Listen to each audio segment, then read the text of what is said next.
Diamond નગરી સુરતમાં વિશ્વના 10માંથી 9 હીરા તૈયાર થાય છે. સાથે જ હવે સીવીડી હીરા પણ સુરતમાં બની રહ્યા છે. ત્યારે અસલી અને લેબમાં બનેલા હીરાને લઈ ભારે ઘાલમેલ થતી હોય તેવા બનાવોમાં સૌથી મોટી છેતરપિંડી સામે આવી છે.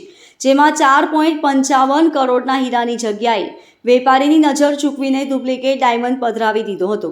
જો કે ઓરિજિનલ હીરો વેચાય તે અગાઉ જ આરોપીઓ દબચાયા હતા, જ્યારે માસ્ટર માઇન્ડ હજુ પકડથી દૂર છે.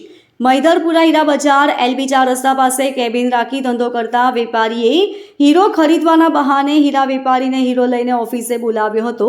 બાદમાં સોદો કરી વેપારીની નજર ચૂકવી 10.8 કેરેટનો D કલરનો VVS2 પ્યોરિટીનો નેચરલ હીરો બદલીને તેની જગ્યાએ CVD હીરો મૂકી શેમાંથી રૂપિયા લઈ આવું છું હોવાનું કહી હીરો લઈ મોબાઈલ બંધ કરી રફુચક્કર થઈ ગયો હતો, જેથી ભોગ બનનારે પોલીસ ફરિયાદ નોંધાવી હતી.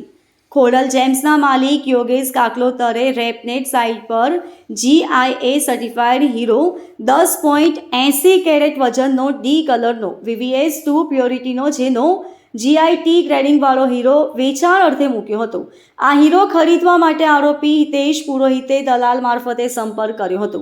ચિરાગભાઈના પુત્ર અક્ષતે ગત તારીખ 8 જૂનના રોજ મૂળ માલિક યોગેશભાઈ પાસેથી હીરો જાંગર પર લઈ હિતેશ પુરોહિતને તેની ઓફિસમાં બતાવ્યો હતો. હિતેશે બીજા દિવસે પેમેન્ટ આપવાની વાત કરતા અક્ષતે ના પાડી હીરો પરત તેના મૂળ માલિકને આપી દીધો હતો. જોકે ત્યારબાદ 25મીના રોજ ફરી દલાલે ફોન કરતા અક્ષત હીરો લઈને હિતેશ પાસે આવી વેચાણ કરવા માટે પુરોહિતની ઓફિસે ગયો હતો.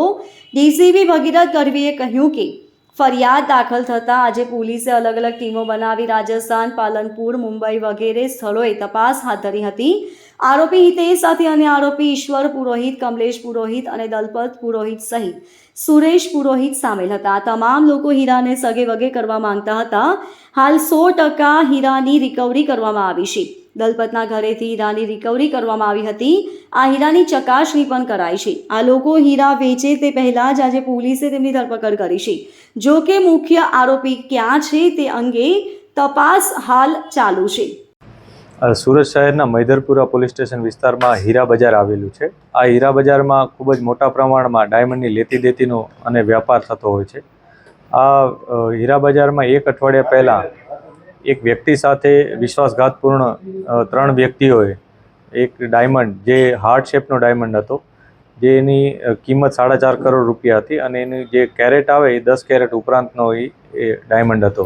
એ વિશ્વાસઘાતપૂર્ણ આ ડાયમંડ એ લોકોએ લઈ લીધો હતો અને એની બદલામાં એમણે એ લોકોને CVD પ્રકારનો સેમ ડાયમંડ એના હાથમાં આપી દીધો હતો અને પોતે સેફમાંથી 10 લાખ રૂપિયા ટોકનના લેવા જાય છે એવી પ્રકારની વાત કરી અને ત્યાંથી નીકળી ગયો હતો.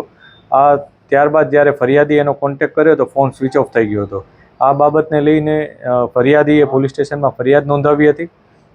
ફરિયાદ નોંધાવતાની સાથે જ મૈદરપુરા પોલીસ સ્ટેશનની સર્વેલન્સ ટીમ અને અમારી પોલીસની અન્ય ટીમ, એની સાથે સાથે સુરત શહેરની ક્રાઇમ બ્રાન્ચ પણ આ ઇન્વેસ્ટિગેશનમાં જોડાઈ ગઈ હતી. આરોપીઓની પૂછતાછ માટે અમે ખૂબ જ મહેનત કરી રહ્યા હતા, જેમાં ટેકનિકલ ઇન્ફોર્મેશન, હ્યુમન રિસોર્સ બધી રીતના અમે તપાસ કરી રહ્યા હતા.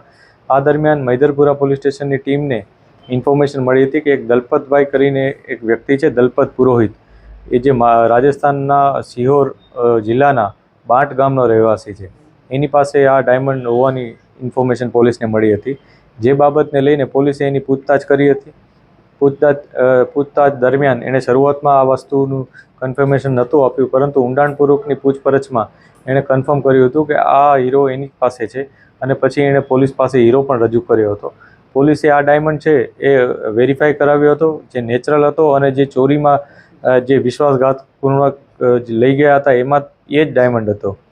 ત્યારબાદ પોલીસે એની ધરપકડ કરી હતી. આ કિસ્સામાં અન્ય 5 આરોપીઓ પણ છે જેની ધરપકડ કરવાની બાકી છે. પોલીસ એ લોકોની તપાસ કરી રહેલ છે. જેમાંથી મુખ્ય આરોપીઓ હિતેશ, કમલેશ અને ઈશ્વર છે, જે લોકોએ આ ઘટનાને અંજામ સ્થળ ઉપર આપ્યો હતો. અને બાકીના જે આરોપી છે એ લોકોની મદદગારીમાં હતા અને મદદગારીમાં એ લોકો આ હીરો વેચવાનું પ્લાનિંગ કરવાના હતા. આ હીરો ક્યાં વેચવાના હતા એ ઇન્ફોર્મેશન હજી પોલીસને મળી નથી. અમે તપાસ કરી રહ્યા છીએ. એ લોકોનું શું પ્લાનિંગ હતું અને આ લોકોએ કઈ રીતના આખું આયોજન કર્યું હતું, કેમ કે એક અઠવાડિયાથી એ લોકો જે મૂળ ફરિયાદી છે એના સાથે ચર્ચામાં હતા અને ફાઇનલી ડીલ એ લોકોએ કરી હતી.